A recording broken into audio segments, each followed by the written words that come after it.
and welcome to All Things Career Services with TNT. I'm Dr. Tracy Spots. And I'm Tatyana Gause. And we are so excited to have you here with us today. We have my dear friend Cooper from Advising here with us to answer some questions. Cooper, how are you today?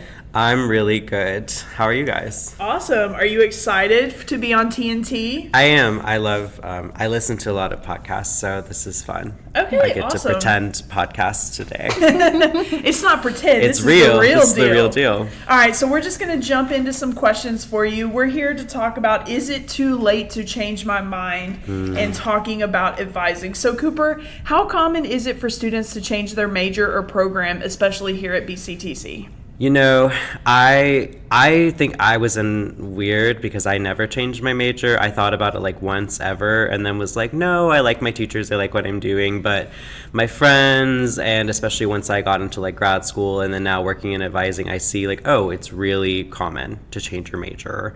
I would say like, you know, probably 4 out of 10 students at some point change their major or like maybe have a slight change in plan.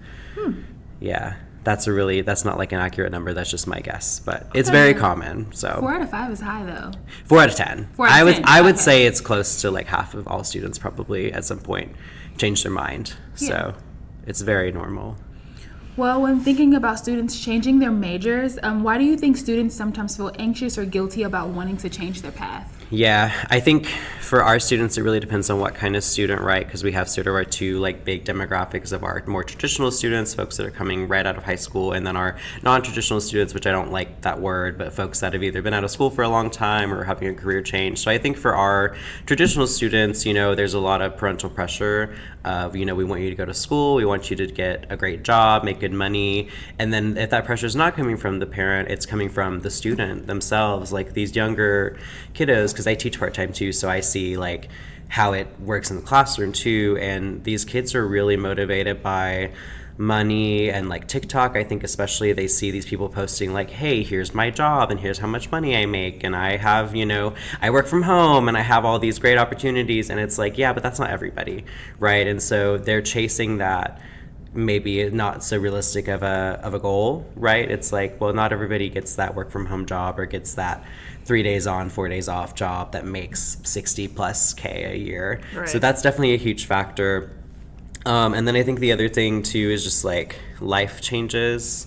I actually want to see the questions so I lose track really easy.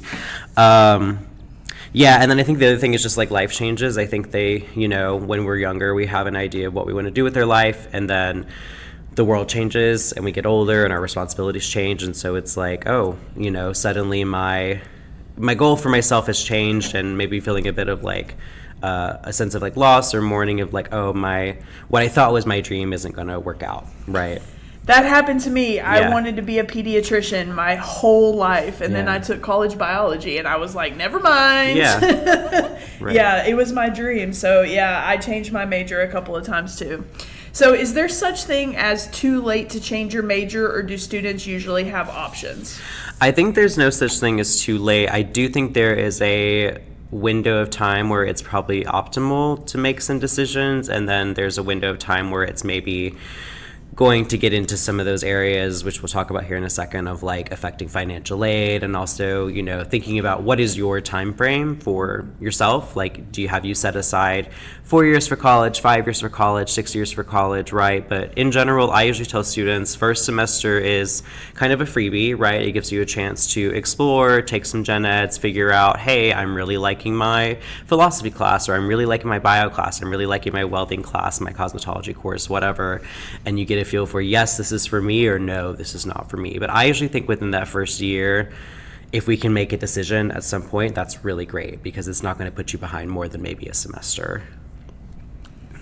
What steps should students take if they're thinking about switching programs, or like who should they talk to first? I think the most important thing, especially for our students that are going into any kind of like trade or career, is to talk to somebody that does that job, before you ever talk to somebody here, because again, people see things on social media, they see stuff online, or they maybe have like one friend that's like got a really sweet gig. But I think you need to, if you can, talk to somebody in that industry and say, hey, what is your life like? You know, what does your day-to-day work look like? You know, what's the pay like? Because I think until you start that industry or have a general idea of what that looks like, it's going to be really hard to make a great decision. So I think if you have the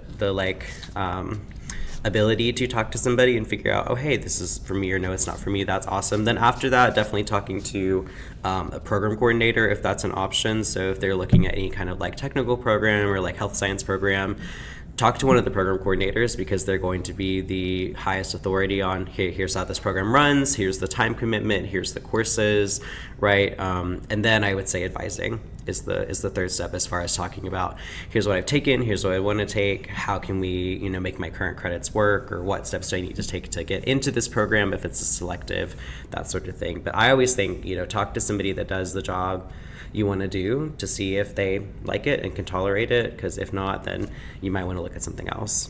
That's good advice. Yeah. How does changing your program affect things like financial aid, credits earned, and graduation timelines? Yeah, so there are these really great terms that we have to know for advising, including SAP, satisfactory academic progress, and then maximum time frame. So SAP essentially just means like you're getting good grades, you're finishing your classes. So students that withdraw from a lot of classes frequently, or if they're not passing classes too many semesters in a row, you can get on essentially like suspension from receiving financial aid. So then you have to go through a process called the SAP appeal, where you have to appeal to get financial aid back. So that's something that a lot of students go through. They might, you know, sign up for way too many classes, then withdraw from a lot of them. That affects their completion rate. Or they may sign up for some classes, not take them very seriously, and then get some E's or some D's, some not so great grades. GPA gets too low, they get on probation, then they end up on suspension, right? Then you got to do a SAP appeal. Not the end of the world, right? You can come back from SAP, which is good, but it definitely can delay things. It can also put you in a situation where you're paying for school. The other thing is maximum time frame, and I didn't really know about this, but maximum time frame essentially is there is an allotment of time to finish your degree. So if you're using financial aid, both of these things are based on if you're receiving financial aid through FAFSA or otherwise. Maximum time frame is the amount of time that, you know, these institutions have decided that you can finish a degree in. So typically for like an associate's, that's 2 years. I think maximum time frame, it's actually like 150%. So you have some wiggle room, which is really good. But what will happen is students will change their major a lot. Like they'll have, you know, 20 credits from one school and then like 20 from another, or 10 from another, and they've hopped around over the years because of life. Things happen, but then they end up in a situation where they haven't finished any degree and they're still asking for aid, but financial aid, the like federal institution is seeing, hey, you know, you're not showing us that you're really committed to finishing anything that you're starting, and so we're hesitant to give you more money. And so it's a thing, right? Like financial aid, when I get towards, I used to say this, like financial aid is a gift from the government. And so it has some rules though of like, if you are showing them that, hey, I'm misusing this gift, or I'm not like, you know, taking this very seriously, and then they're going to say, we're not going to give you any more money because you're not being a good investment for us. So there is some consequences to hopping around a lot. That's why I say within that first year is a great time to sort of, you know, either decide, or if time off is what you need. I think some students really do benefit from, you know what, it's been a year and I'm not sure, I might need to take some time off to think about what I want to do, work, or, you know, if there's an obstacle going on like family or work or other needs, take the time to prioritize that first, so that way when you come to school, you're dedicated and ready to finish what you want to do. Awesome. Yeah. For students who are undecided or exploring multiple interests, what are some strategies to stay on track academically while they're trying to figure it out? Yeah, this is handy because I advise dual credit students too, and so I really lead with gen eds always. Every associate's degree has those gen ed requirements, so whether you want to weld or you want to do an associate in art, associate in science, your math, your English 101 at least, you know, some kind of social behavioral science, something like a sociology or a psychology, and then some kind of natural science credit, so usually like a bio or a chem. That already is a semester, right? So if you really have no idea at all what you want to do that first semester, I'm going to put you in a math, because you're going to need a math for whatever you do. If you're wanting to do anything beyond, like technical stuff, you'll probably need a few maths. So let's go ahead and get you into at least, Math 11 or higher if we can, English 101 if we can, and then Psych 110 is great, or any kind of social behavioral science, and then some kind of either FYE course or like a science course, because that gives you time to decide. And the idea with general education classes too is that they are exploratory. So it's showing students, hey, here's kind of what this field of study looks like. So for people that don't know, they may take a psychology class and be like, this is great, I want to go be a therapist or a counselor, or they might take a bio and be like, wow, I didn't know that I loved labs so much, like I would really love to go into some kind of like science or research-based field. So it gives them time to do that. But I really prioritize gen eds, and then looking at, as an advisor, if I have a student come in and say like, I really don't know what I want to do, my hack is, and I don't know how effective this is, but I say, well, what do you watch on like YouTube or TikTok, right? Because usually that tells me what they're interested in, and they're shy so they won't say, but I'll be like, do you watch like music stuff? Do you watch like history stuff? Are you watching like how to fix your car tutorials, right? Like there's so many things that show me, well, here's where your interest might lie. So that helps a lot. And then I think the other thing is looking at, if they say like, hey, I want to do, these 3 wildly different programs, like I either want to do nursing or cosmetology, like that's what I hear all the time. And I'm like, well, those are really different, but we can look at what classes those programs share. And so those would be gen eds, right, of math and English, social behavioral science. And we can use that time to be working towards both degrees and then make a decision at some point so that we can kind of steer in the right direction. So I'll print out, I like printing stuff out, so I'll print out 2 degree pathways sometimes, and I'll circle, here's what's shared between these 2 pathways, here's what we're going to prioritize now, so that way when you make a decision, we're not taking classes that aren't going towards this degree pathway. Good. So what resources does BCTC offer to help students explore different majors and careers before making a decision? Yeah, well, we have career services folks, which is wonderful, and we have our, I forget what the actual like little test is called, but there's like the My Majors, which is pretty cool. I did My Majors one time, and it told me that I should be a loss prevention specialist, which is so funny because that's just not me at all. But I think it told me that because I was like, I don't want a lot of responsibility. I want like I think I just gave them the perfect storm of like indecisiveness, and they were like, I don't know, loss prevention, like whatever. And in a way, I do loss prevention now. I prevent the loss of students, right, by being an advisor. So maybe yeah. I am in some ways I am doing loss prevention. But I think those are great resources through Bluegrass. I mean, we have wonderful resources, which is really cool. And I always encourage students like to ask, figure out like, hey, do we have anything like this? Because often we do, and they just don't know who to talk to. And I always recommend asking a few people, if you're not getting the answer that you want necessarily from somebody, it doesn't hurt to cross-reference that, because we're a huge institution. We all have a lot of hats that we wear.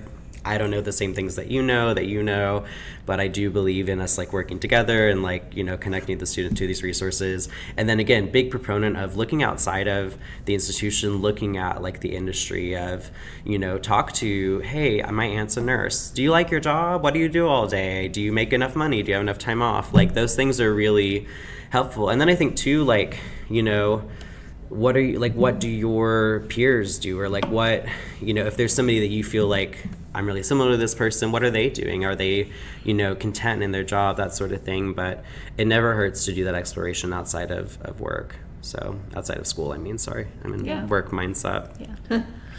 How can students make the most of advising to feel confident about their choices? Yeah, I think come prepared is the biggest thing. So many students come in, and freshmen, again, I have a grace period where I'm like, listen, you're a freshman, you don't need to know anything. But you actually do need to know some things. I think coming in with the plan, because I am really nice, but I am trying to be more firm, and I'm learning how to say, this is a decision that you have to make, because this is your money, this is your time, this is your life.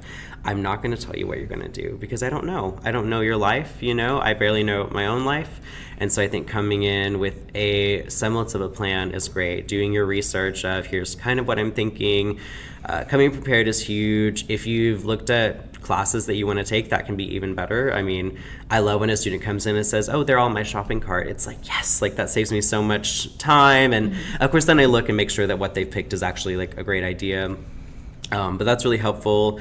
And then I think this is something that I'm working on too, and trying to like change this culture, but it's like asking the right questions is really tricky, because if you don't know what questions to ask, then you don't ask them. And we have a lot of first generation students or non-traditional students or XYZ. I kind of think every student that lived through COVID is essentially a non-traditional student at this point, because they just had such a different experience of education than any of us have had. And so sometimes they just don't know to like ask these questions. And so I really think like learning how to advocate for yourself is huge, and then learning how to ask the right questions. And then on the advising side, remembering to ask the right questions of, are you using financial aid, or are you looking at a certificate or a diploma? Do you want to transfer? Do you not want to transfer? Like those are my default questions when a student comes in, because to say like, I want to do business administration, I have to ask, well, are you looking at an associate's or a bachelor's? Because if you are, then that's a really different pathway than our associate's program. And if you don't ask these right questions, then sometimes a student may spend, some time doing something that they actually weren't wanting to do. Or same thing with like nursing, right? A student might come in and say, well, I want to do your nursing program, then transfer to UK. And that's not quite how that works, right? You would really want to do the associate in science and transfer. And so just kind of helping, remember that we have this really specialized knowledge as people that work at this institution that we can then take to the student, because they probably don't have that insider knowledge that we have. But then also encouraging the student to do your research, come prepared, don't get on your phone during an advising appointment, kind of basic stuff. I try to tell people, treat it like a doctor's appointment. It's pretty serious, so let's make sure that we're telling them everything that's going on so that we can get the best possible plan and treatment for what's going on. So we have one last question for you. Yeah. What's one thing you want students to know if they're questioning their current path? That's normal. I was an art major, and then again, I was weird because I really didn't think about changing my major very often. There was like one point where I was like, I don't know, maybe I want to go into like public health, because I was like, that seems interesting to me. Like I'm into like, access and like disease prevention and all these things, whatever. I didn't do that because that's not my thing, and even now, like I don't for money necessarily do what I went to school for, which is fine, because I really like working at Bluegrass, and I love working with our community college students. But it's normal, I think, especially if you're like a curious person in general, and if you're like a kind of a confident person or like a go-getter. Like I have the disease where every time I go to a business, if they're hiring, I'm like, I could get a job here. I could get a third job. I could get a fourth job. I'll go to my like Planet Fitness and see that they're hiring. I'm like, I could work like a third shift every, once or twice a week. I don't need a third job, but I have that like, I like it, I like new stuff and learning new things. So it's really normal. I think don't beat yourself up about it. I also think, don't do anything like too sudden, like maybe take some time and think it through, talk it through with like a trusted friend or somebody, or if you have a mentor, if you're so lucky to, that is really helpful, just to get a feel for, hey, am I crazy or is this a good idea? Because oftentimes you won't know. And the other thing you have to think about too is that the world changes all the time. And so, what's a great industry right now may not be in a few years, and that's totally okay. And some of that's out of our control, but really thinking through is this what I actually want to do? Also think the sooner that young people can learn that there maybe isn't such a thing as a dream job. I think that there are jobs that we can do that do not totally deplete us like emotionally and energetically, so that we can go home and take care of our families and do what we want to do, but that we don't go to work and think like, gosh, I hate this every single day, right? Like you have to find the happy medium. You have to find that job that you're willing to do, that you can succeed in. Ideally, there's growth, which would be wonderful. If not, then you might want to look at something else.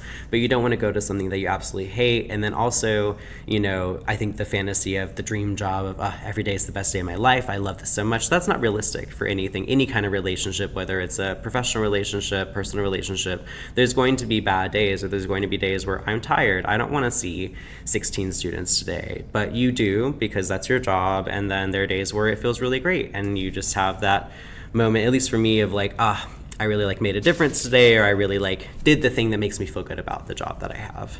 So awesome. Well, thank you so much for your time. Yeah, this is fun. That was great. We didn't make any mistakes. No, that was a great podcast. That was awesome. One take. Woo! All right. We will see you next week with another episode of All Things Career Services with TNT. Be well and take care. Bye.